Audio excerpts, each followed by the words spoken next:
Welcome to my 1975 Corvette convertible YouTube channel. In this video I will show you how to upgrade your stock sealed beam headlights into super bright LED projector headlamps without any modifications. Just remove your old sealed beam headlights and replace them with these 4000 lumens, white 6000 Kelvin projector headlights. I found out about this upgrade by watching a video by Streeter's Garage. I have a link to it above and in the description. It is a nice video on this installation. I will also put a link to order this kit from Octane Lighting, like I did.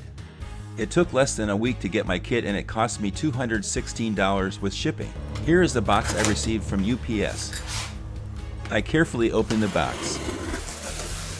And here is what is inside the box. There is the packaging sheet and many styrofoam packing peanuts. There are 2 Octane Lighting boxes. Each box contains 2 headlight housings. There are also 2 sets of 2 high-intensity LED bulbs. Here is what's inside the square Octane box. An Octane Lighting sticker. A 3-prong to 2-prong wiring adapter for the high beam light. There are 2 interchangeable 5 and 3/4 inch crystal clear glass lenses with metal back headlight housings.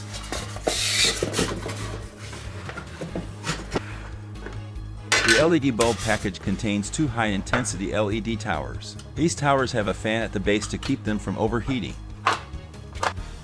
The lens housing comes standard with high-intensity halogen bulbs that need to be removed. Wiggle the rubber boot straight up and off and put aside. Press down and inward to release the bail clip from the groove in the housing. Do the same to the other bail clip. Now swing the bail clip over to the other side. Now the halogen bulb will lift straight up and out. Set the halogen bulb aside and it will not be used in this kit. Next, take the LED bulb assembly and hold it at the base. Push down and rotate the black retainer ring counterclockwise 1/4 of a turn. Now it should slide off from the tip. Note that the set of LEDs I received were not sealed with a glass cylinder column over the LEDs. If you have this, then twist off the gray cap and remove the glass cover before removing the black retainer ring. Next, put the rubber boot back on with the center extrusion as shown.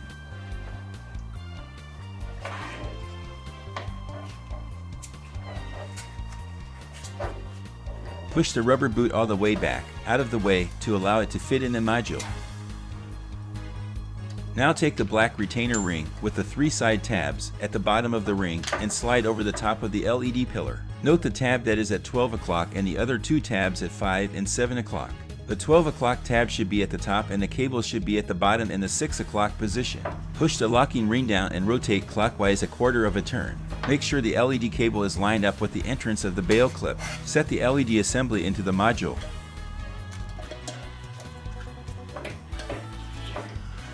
Work the bail clip in the module groove around the rubber boot. Once the clip is past the rubber boot, press the clip under the module retaining tab. Do the same to the other side.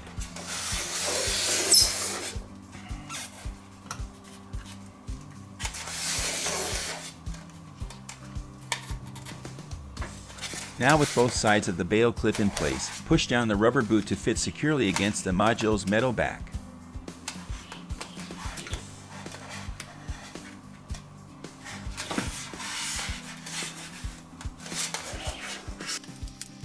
Now follow the same procedure for the other 3 headlight modules.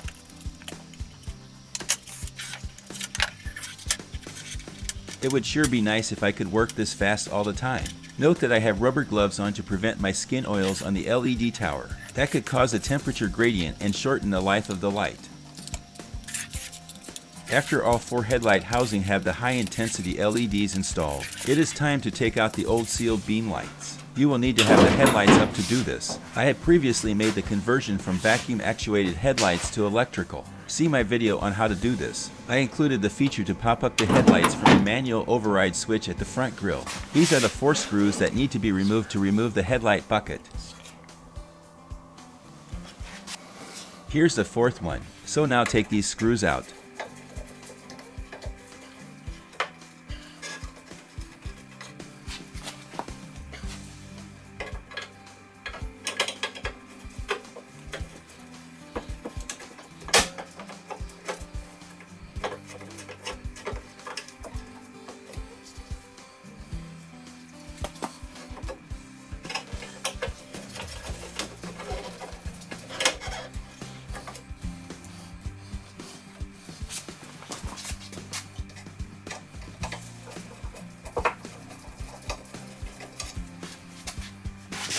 Now the bucket slips right out. Do the same thing on the passenger side. Take off the 2 longer screws on either side of the bucket.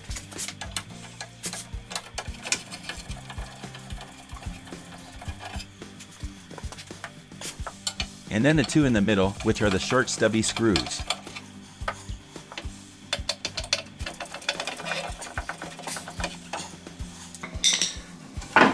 I had trouble with getting the passenger side headlight bucket out. If the headlight assembly is not all the way up and flush with the body, you will need to either adjust the headlights up or gently pry up the leading front edge of the bucket over the body to get it out. Now, both headlight buckets are out. The next step is to remove the trim ring that holds in the sealed beam lights. There are 3 tabs on the trim ring that need the retaining screw to be removed. Make sure you unscrew the trim ring screws and not the headlight adjustment screws.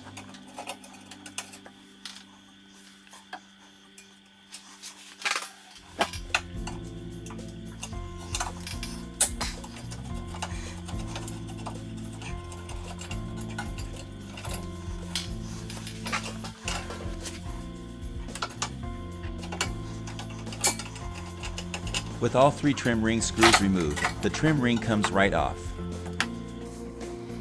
Pull the light out to get to the back to unplug it from the care harness. This is the high beam, which has only 2 prongs on it.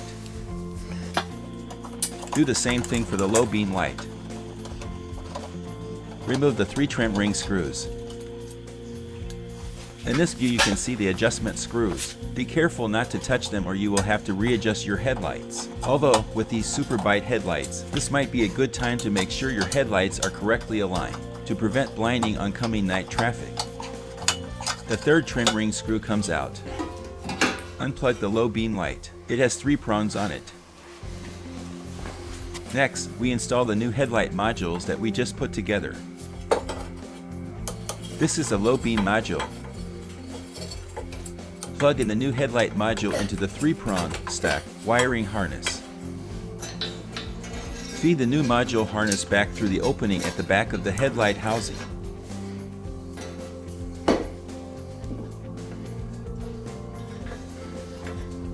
Rotate the headlight module to fit snugly into the headlight housing. Note that the stock alignment indents on the sealed beam no longer line up with the new headlight modules. At first, I thought the new headlight module would not be flush enough for the trim ring to hold. There is a small gap between the module and housing, but it turned out that rotating the module will allow the module to seat good enough for the trim ring to fit. Make sure the new headlight lens has top at the top of the housing. I don't have it perfectly aligned yet, but will later. Rotate the trim ring to line up with the mounting holes. The trim ring will fit in only one position. Install the 3 trim ring screws.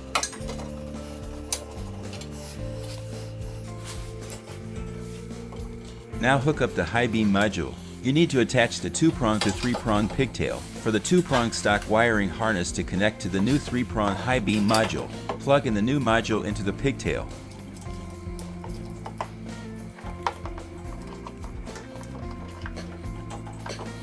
Push the pigtail and module harness through the opening at the back of the headlight assembly. There seems to be enough clearance back there to not bind up on any of the moving parts.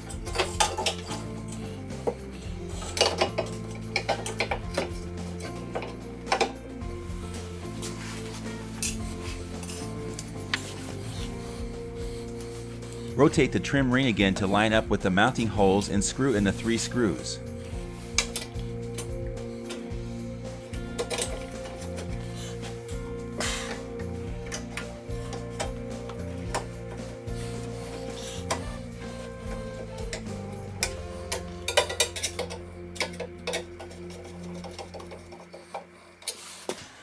Now I have aligned the headlights so both headlights are oriented with the top on the headlight lens at the top of the housing.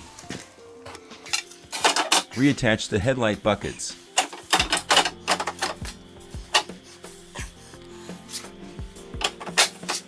Put in the short stubby screws in the center.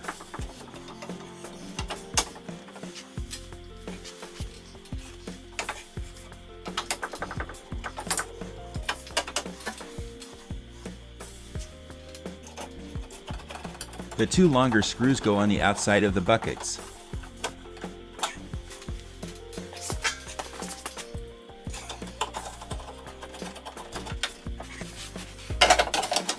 Reattach the headlight bucket on the other side.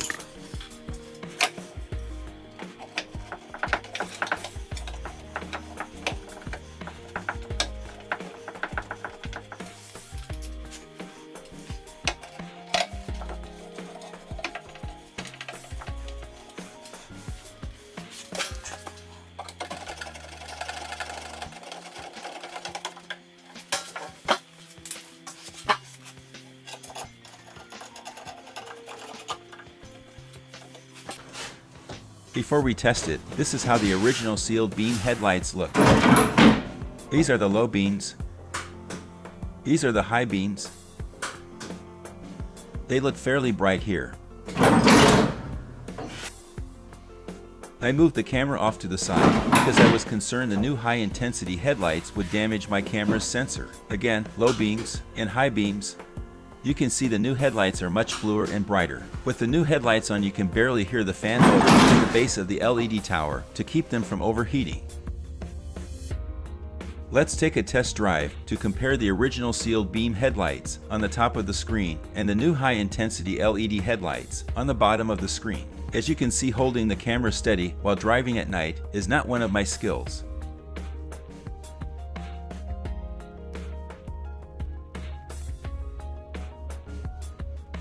I am switching back and forth with the high beams on so you can see the difference. The video doesn't show the tremendous difference in brightness between the old headlights and the new ones due to the camera's auto exposure feature. But the difference is amazing. They are much brighter and whiter than before.